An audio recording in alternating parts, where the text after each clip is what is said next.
Neil, first off, thank you for taking the time to speak with me today, and congratulations on the third season of American Gods. Thank you. Isn't it wonderful?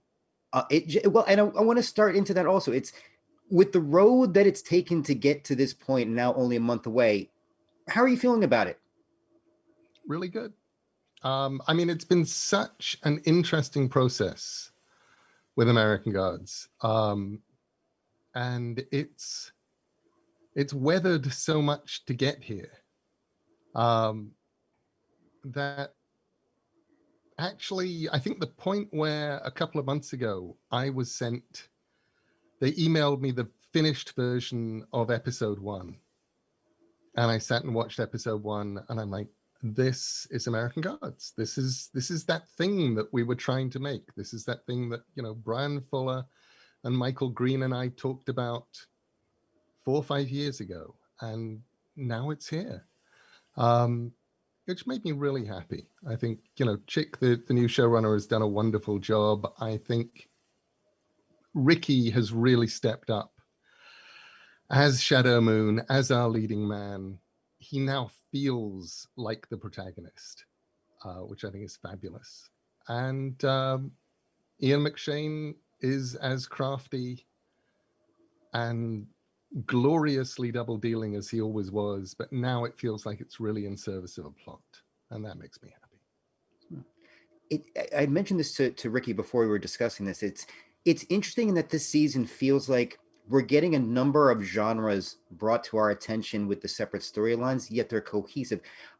We discussed it in regards to Shadow's storyline feels like a murder mystery horror, whereas Wednesday's feels like a road travel, whereas Laura's feels almost like a revenge storyline. Yet they all fit. Was that the goal you were looking for this season? I think, to be honest, that was the thing that's in the book that we wanted to draw back out. And it felt like, one of the lovely things about American Gods as a novel is it's really hard to pigeonhole. It has murder mysteries in it. It has philosophical stuff. It has revenge tragedies. It has complex plots which reward the rereader. It has all of that stuff, along with stories of long ago, along with a giant pondering on diversity, on the immigrant experience, on what America means, on how the people came to America. All of that stuff is in there. And I think what I love about it is it feels like a meal. And I think what I love most about, the TV shows that I look back on and just go, I love you, all felt like a meal. They all felt like they would have strands running through that might be horrific or dark, but they would have lighter strands too. They would offer darkness and they would offer hope. And sometimes they'd even be funny or strange. And I feel like season 3 is that thing. Neil, before I let you go, I just want to ask: is over the course of 3 seasons, is there any character that stuck out to you that you think to yourself, I wouldn't mind exploring this character a little more down the road? I Emily Browning as Laura Moon is just, she's so feisty and so gloriously grumpy, and her performances are astonishing. There's nothing you can't give Emily that she doesn't make better.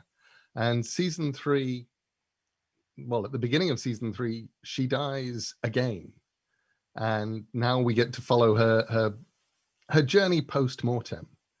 And I could watch Emily, dead Emily and live Emily forever. She's just amazing.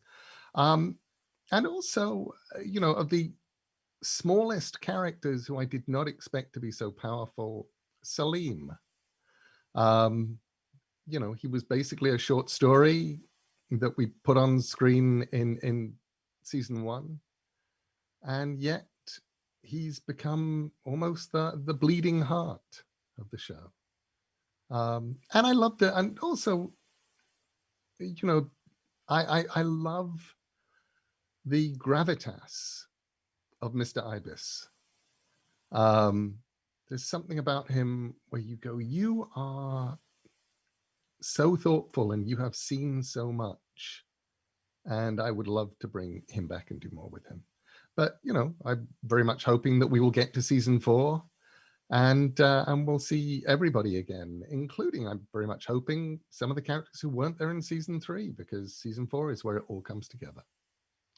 Excellent, Neil. Thank you so much, and again, congratulations on season 3, and thank you for taking the time to speak with me today. Thank you so much.